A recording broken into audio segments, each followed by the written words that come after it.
जय श्री राम दोस्तों, आप सभी का बहुत बहुत स्वागत है आज के ब्लॉग में। आज है 26 जनवरी गणतंत्र दिवस और आप सभी को 76वें गणतंत्र दिवस की बहुत बहुत शुभकामनाएं मेरे और मेरे परिवार की ओर से। आशा करती हूँ आप सभी लोग स्वस्थ होंगे, मस्त होंगे, खुश होंगे और मेरे महादेव आप सब पर अपनी कृपा हमेशा बनाए रखें। तो दोस्तों, आज का ब्लॉग शुरू करते हैं सुबह की पूजन पाठ से। पूजा हो गई है और अब मैं सुबह का नाश्ता बनाने जा रही हूँ। आज सोचा कि लंच में आज कढ़ी चावल बनाया जाए, तो मैं जा रही हूँ पकोड़े बनाने के लिए। तो आज है द्वादशी तिथि, तो उसका क्या है कि कान्हा जी को कढ़ी चावल का भोग लगाएंगे, लेकिन कि जो कढ़ी बनाएंगे बिना लहसुन प्याज की बनाएंगे और उसमें जो पकोड़े डलेंगे वो भी बिना लहसुन प्याज के हैं।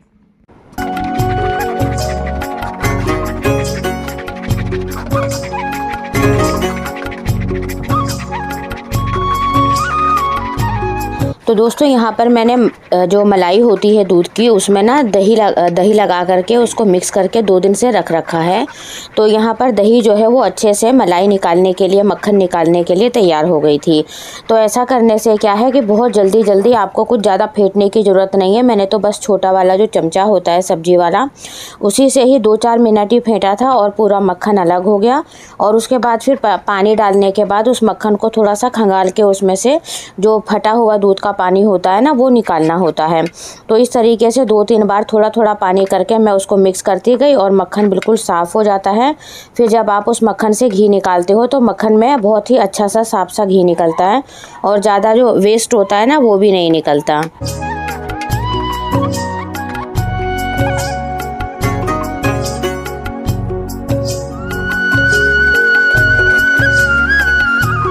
और यहाँ पर मैंने कढ़ी बनाने की तैयारी रात को ही कर दी थी। नमक डाल करके दही रख दिया था मैंने, क्योंकि दही ना अभी खट्टी नहीं हो रही है, तो इस वजह से मुझे खट्टी दही चाहिए थी। तो मैंने जो 1 कटोरी दही में जो है 2 चम्मच के करीब नमक डाल दिया था। जितना मुझे कढ़ी में नमक डालना था उतना ही। और फिर सुबह में उसको उसमें बेसन डाल करके 10 मिनट के लिए फुला दिया, और ताकि वो बेसन जो है फूल जाए और फिर मैं उसके लिए कढ़ी चढ़ा सकूं। फिर उसके बाद मुझे आलू प्याज के थोड़े से पकोड़े बनाने थे और थोड़े से प्लेन बनाने थे। तो पहले कढ़ाई में साफ़ तेल डालकर और फिर मैंने ये बेसन में 1 चुटकी सोडा डालकर हल्दी नमक मिर्च डाल लिया और उसके मैंने प्लेन पकौड़ियाँ बनाई जो कढ़ी में बनती हैं।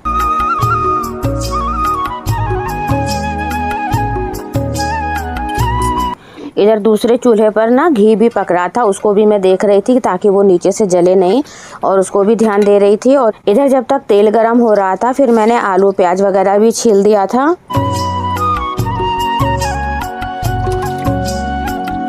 तो दोस्तों, आज किसी को घर आना था, इस वजह से मुझे ये था कि मुझे भी उनके साथ कहीं जाना पड़ेगा। तो मैंने सोचा कि दोपहर का खाना जो है मैं साथ के साथ तैयारी कर लेती हूँ। इधर मैंने प्लेन पकौड़ियाँ वगैरह बना दी, उधर मैं पतीली को खाली करने का वेट कर रही थी। जैसे ही घी गर्म हो जाता, पक जाता, तो मुझे इसी पतीली में फिर कढ़ी भी चढ़ानी थी। तो क्या है कि कढ़ी चावल वगैरह बनते ही फिर मुझे खाना वगैरह हो जाता है ना, तो फिर टेंशन नहीं रहती है। और इसी वजह से पहले मैंने यहाँ पर सुबह 10 बजे ही, सुबह बहुत जल्दी काम कर रही थी, तो मैंने ये प्लेन पकौड़ियाँ निकाल के रख दी थी। और उसके बाद फिर मैंने नाश्ते के लिए थोड़े से आलू और प्याज के पकोड़े वगैरह बना लिए थे। और यहाँ पर मैं अपने हस्बैंड के लिए नाश्ता भी निकाल रही थी, उनका दूध वगैरह बना लिया था मैंने। फटाफट से सारे काम कर रही थी। यहाँ पर जो घी पकाने के लिए रखा था वो भी पक गया था। उसको मैंने ठंडा करके और एक प्लास्टिक के डिब्बे में डाल दिया था, ताकि ये साफ़ घी है और ये पूजा वगैरह में काम आ जाए।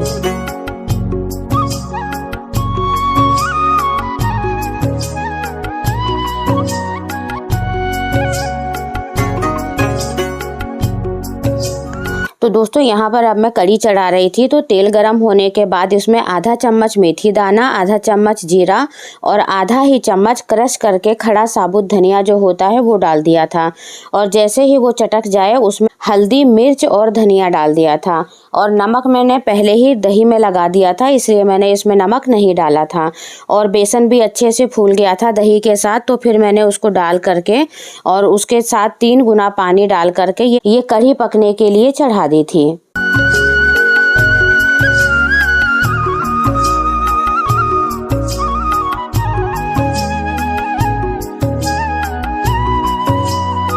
और ये इस तरीके से पंजाबी स्टाइल की कढ़ी बनाई जाती है। आप इसमें आलू प्याज वाले धनिया वगैरह डाल करके पकौड़ी डालकर बनाते हैं तो इससे इसका स्वाद और बढ़ जाता है। यहाँ कढ़ी में बढ़िया सा उबाल आ गया है और कढ़ी के लिए मैंने ये प्लेन पकोड़े बना लिए हैं, नमक हल्दी मिर्च वाले।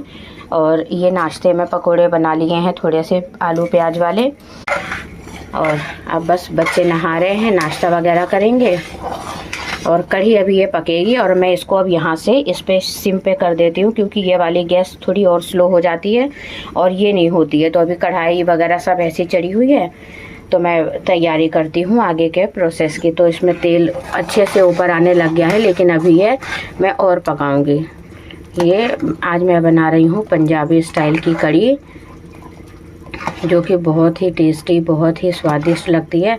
और थोड़ी पतली ही बनाते हैं कि कढ़ी और चावल का कॉम्बिनेशन जो होता है ना, वो बहुत ही स्वादिष्ट लगता है। तो ये है।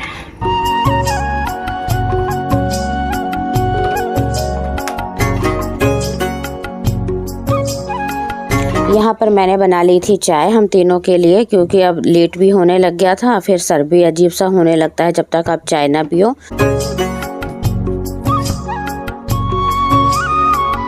जैसे कि ठंडा हो गया है, मैं इसको ढक्कन लगा के रख देती हूँ और पूजा के लिए इस्तेमाल हो जाएगा ये।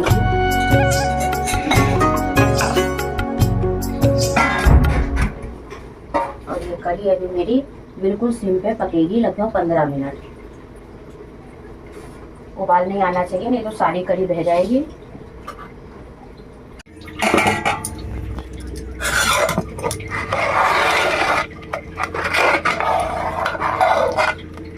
कढ़ी बहुत बढ़िया से पक गई है और अब मैं इसमें ये पकोड़े डाल दूंगी।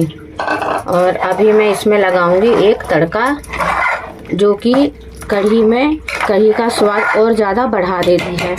और अभी इसको ज़्यादा कुछ नहीं करेंगे, नहीं तो ये पकोड़े फूट जाएंगे। और अभी मैं इसके लिए बनाऊंगी एक तड़का।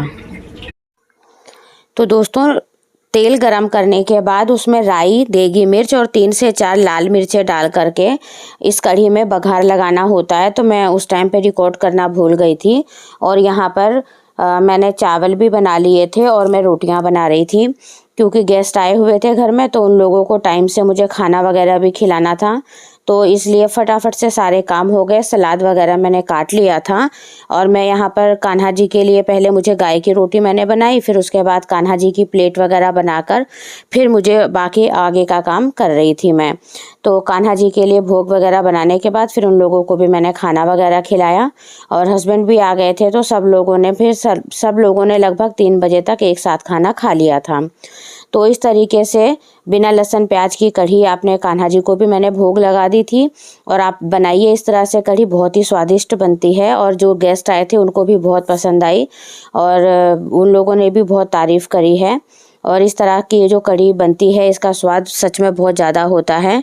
और यहाँ पर बेटी आ गई थी, फिर वो कहने लगी कि मुझे बताओ कि क्या करना है। मैंने उसको कहा चलो ठीक है, तुम टेबल पे पानी गिलास वगैरह रखो, सलाद वगैरह सब रखो। तो वो यहाँ पर सारे मैचिंग के गिलास वगैरह निकालने लग गई। तो फिर बेटी भी साथ में हो गई थी, उसको दिख रहा था कि हाँ गेस्ट आए हुए हैं, तो प्लेट वगैरह बनानी होती है, खाना वगैरह देना होता है। तो वो बातें कर रही थी मेरे साथ। तो इस तरीके से फिर हम दोनों मिलकर सारे काम कर रहे थे।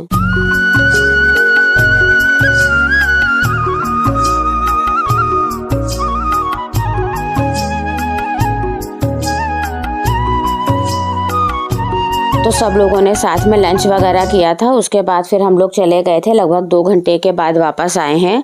और वहाँ से आने के बाद फिर थोड़ी सी बातें होती रही फैमिली के साथ। हम लोग सब बैठे हुए थे, बच्चे भी बैठे हुए थे। और फिर उन लोगों को शाम को वापसी भी जाना था, ट्रेन भी थी उन लोगों की। तो उन लोगों ने थोड़ी देर रेस्ट वगैरह किया, चाय वाय पी के वो लोग चले गए थे। इधर अनुष्का अपने लिए कढ़ी चावल निकाल रही थी, क्योंकि ये खाना बहुत छाँट कर खाती है। जैसे बच्चों के मुँह में धनिया नहीं आना चाहिए, प्याज नहीं आना चाहिए, मिर्च नहीं आना चाहिए, तो ये उसी तरीके से खाती है। तो फिर इसने कहा मैं अपने लिए कढ़ी चावल खुद निकालूंगी। तो वो अपने लिए निकाल रही थी। और शाम को इस तरह से कुछ सारा दिन हम लोगों का बिज़ी ही रहा, तो मैं शाम को थक भी गई थी।